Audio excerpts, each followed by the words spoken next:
In the early 1920s, a young man was born and raised in Chicago, and he had this dream. He loved to draw. He passionately wanted to be an artist. And when he was in his young 20s, he got a job with the Kansas City newspaper as their illustrator. He was ecstatic. Except shortly after, his boss called him in and summarily fired him because he said the young man was, quote unquote, lacking in imagination. Now, why am I starting with such a sad story? It would be sad, except the man's name was Walt Disney. Walt Disney went on to do, among other things, buy ABC Networks, which owned the Kansas City newspaper. Colin Powell, the amazing Colin Powell, was a C- student, and even he said he didn't think he was going to amount to much. And the great Michael Jordan, guess what? He didn't make his high school varsity basketball team. None of these great men had what we would call the it factor. They didn't have brilliant IQs. They didn't have incredible physical prowess. They weren't unbelievably creative. You know what they had? The grit factor. G-R-I-T. Guts, resilience, initiative, and tenacity. We used to be a country that really valued grit. That's how we grew this great country. That's how we got through the Great Depression and 2 world wars. But today, we live in a world that's enamored with overnight YouTube sensations and stardom that comes from a selfie. And we watch The Biggest Loser. Anybody watch The Biggest Loser? And we see somebody shed 40 pounds between commercial breaks. What we don't see is the little fine print that says that took this guy 8 months to do with diet and exercise. We don't want to see all the sweat equity. We don't want to be bothered with it. But here's the real truth. Of people who are really born prodigies, those select few, 2% of them grow up to be successful at anything. 2%. But 98% of the people who are amazingly successful were pretty average, except they had grit. They had perseverance. They had tolerance. They were able to keep on going. And that's the fact. Anybody can possess grit, and if you don't think you possess it, well, you can learn to get it. I mean, if I can do it, anybody can do it. I was a not very rich girl that grew up in the Bronx. Ever heard of the Bronx? I'm not going to start talking like I'm from the Bronx, but I'm from the Bronx. I had a public school education all the way. I went to City College of New York. Not complaining, I had a great education. And ultimately, City College gave me something that no Ivy League school did, mainly an acceptance letter. And when I got out of college, I wanted to be a performer. I wanted to perform in the worst way, and I think I probably did perform in the worst way. I was in off-Broadway, off-Broadway, and oh boy, is that off-Broadway. I also was in a comedy troupe for a while, and we were in the first variety show that was on cable television, okay? It was on Cable Access D. I think if we had been any funnier, we might have made it to Cable Access A, but there we were. But we had a huge following. His name was Dave. 6'4", and he followed our every move, as any good cameraman should, because he was about the only guy watching. As much as I love performing, there was something I actually loved more, and that was eating. So I decided to pursue a job in advertising, and I found that I loved that even more. And my first day on the job, I was so thrilled, because my boss told me that I was going to be writing 25 ads for Kodak, and they were going to be broadcast at Kmart over the PA system. I walked in, I thought I did a great job. I stayed up all night.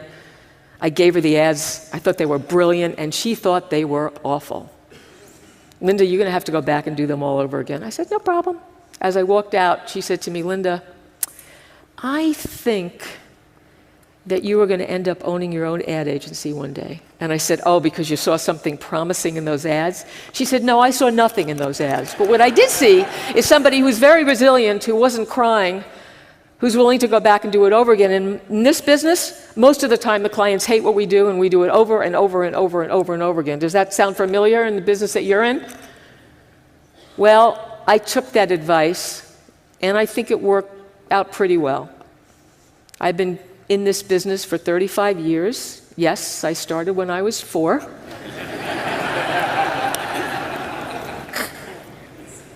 And 17 years ago, I did decide to open up my own ad agency with one piece of business, herbal essences. Do you remember that woman in the shower? She was having way too good a time in that shower. Yes, yes, yes! That's the one. Today, we merged with Publicis to become Publicis Kaplan Thaler with billions of dollars in media billings and about 700 employees. And if grit's the best predictor of success, nothing propels success faster than failure. Failure after failure after failure. You know, Michael Jordan once said, I fail and I fail and I fail, and that's why I succeed. James Dyson was a failure for a long time. Anybody heard of Dyson vacuum cleaners? Right? You see a brilliant, creative invention. What you don't see are the 5,126 prototypes that he created that totally sucked. Or maybe I should say didn't suck. That was the problem. So why are we so afraid to fail? And even worse, why are we afraid to let our kids fail? Why does everybody get a trophy now? Any other helicopter parents out there? Yeah. When my daughter was 5, we bought Emily a beautiful pink bicycle, and we couldn't wait to teach her how to ride. I took her to the park, and I put her on the bicycle, and I put her hands on the handlebars, and then I walked with her. Let go, and she fell. Did it again. Held on as long as I could, because I didn't want her to fall. Let go, and she fell. 2 years, and many Advils later from my aching lumbar, I came to the conclusion that my beautiful daughter would someday maybe win the presidency, but she was never going to win the Tour de France. On her 7th birthday, undaunted, I'm a woman of grit, I got out there with her on the bike, and we did it again, and she fell. A man in his mid-70s, a cyclist, came up to me, and he said, Mom, I see you're having a little trouble teaching your daughter how to ride. I know how to teach kids how to ride. I said, okay. He balanced her on the bicycle. And I said, well, yeah, I've done all that. He said, oh, but Mom, I didn't tell you what you need to do. I said, what do I need to do? He said, take your hands, this was it, the magic formula, and put them in your pockets. Take your hands and put them in your pockets. He gives Emily a push. She goes a few feet and she falls. I run to pick her. Take your hands, put them in your pockets. He pushes her again. She falls. I'm sweating. I'm so fearful. 3rd time he pushes her. She keeps going and going and going. Our daughter Emily is 19 years old. She's an expert cyclist, figure skater, equestrian, an all-round balanced young lady. And I like to think I've had a hand in her success. Mostly because I've had the good sense to keep them in my pockets. Now, deciding you want to embark on something and actually getting there, there's a lot in between. You know what they call that? They call that waiting, and waiting and waiting. A lot of stuff you got to go through to get from here to there. And a lot of us get distracted and demoralized along the way. So what are some tips? What are some things you can do to sort of keep you on track? The first thing is solve small problems.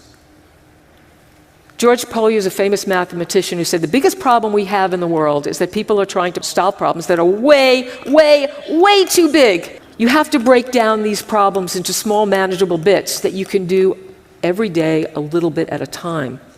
The other thing that does, it keeps you in the now, so that you're not busy thinking about a future that you can't really control anyway. The second thing you need to do, don't laugh at me, is make your bed. Admiral Willie McRaven is a former Navy SEAL, and he teaches Navy SEALs, and the first thing he teaches them to do is to make their beds. And he is convinced that this is the way that everybody needs to start their day. Why is that? And of course, these cadets think he's nuts. He said, first of all, when you make your bed, you will have already accomplished something in the morning. So if you've accomplished nothing else for the rest of the day, you're going to feel good that you made that bed. Secondly, you learn to do something very small perfectly. And once you learn how to do something small perfectly, it helps you to do bigger and bigger things perfectly. It gets you into the habit of perfecting things. The next thing I have found to be of help is finish what you start. Now, you have some big, massive goal ahead of you, but how about getting yourself into the habit of finishing the really small goals? Like, there's a kitchen drawer that's a mess. You know what? Instead of telling yourself, tomorrow I'm going to clean it out, don't use any excuses. Clean out the drawer. You get a great feeling of endorphins when you do that. And it helps you getting into the mode of like, yes! Now I'm going to talk about willpower. And I'm going to give you great advice. Forget willpower. We don't have enough willpower to use our willpower. Nobody's that strong enough. Temptation is too great. And by the way, by the end of the day, you lose all your energy anyway. Instead, put yourself in situations where you don't have to use willpower. I know for me, I'm on a task and I'm so tempted to see if a text has come in on my phone. And then I realize, I need to put the phone in a room far away from me, so I'm not going to be tempted. You're in the car and you're afraid of, answering a phone. One thing that I do now is I put it in the back seat in my handbag, so I can't get to it. And by the way, if one of your goals is to lose weight, forget about, trying to use willpower to not eat something. If you go to a restaurant, I have a better suggestion, something that a researcher came up with recently. You see somebody has a delicious chocolate mousse, and you really want it. Now I want you to visualize a cockroach in the mousse, lapping it up.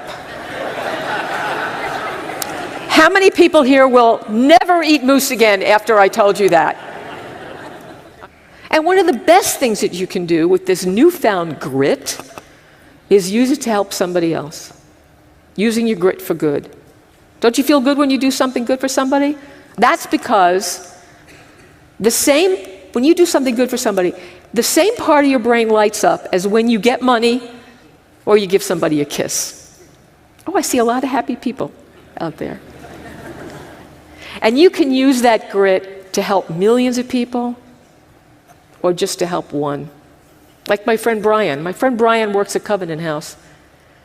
And 20 years ago when he first started, he was in the LA office of Covenant House. And Covenant House is for, teens who are homeless.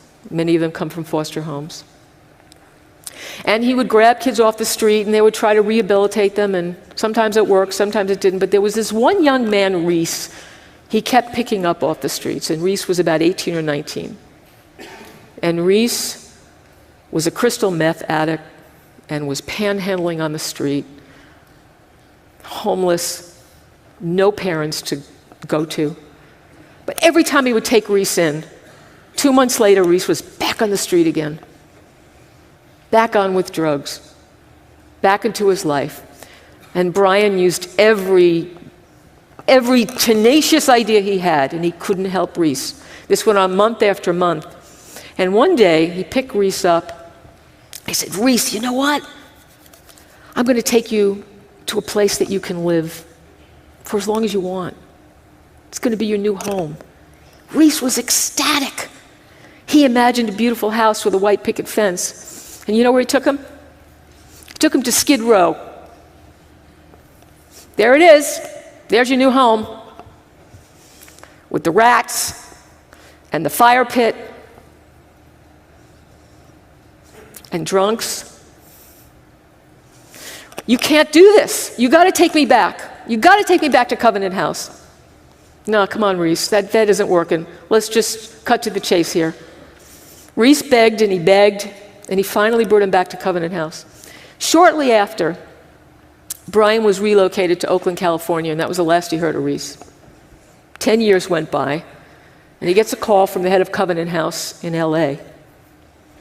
Hey, Brian, do you know somebody named Reese? Oh, man. He's got to be close to 30 now. What does he look like? He looks pretty darn good. He's got a jacket and a tie. He owns his own construction company. He has a family, and he walked in with a check for $10,000. And he also has a message for you. If you see my friend Brian, you tell him that the day he took me to Skid Row was the last day I ever took drugs and the day I turned my life around. Brian had used his grit, his guts, his resilience, his initiative, and his tenacity to transform one man's life, proving that maybe one of the best things about grit is that we can pass it on to somebody else. Grit is humanity's great equalizer, because you don't need to be brilliant and you don't need to be talented, and if you don't have it, you can learn to have it. And you can get it at 1 and you can get it at 100. So I ask you, and we talk about asking questions today, what is your passion? Find it, get your grit on, and go for it. Thank you.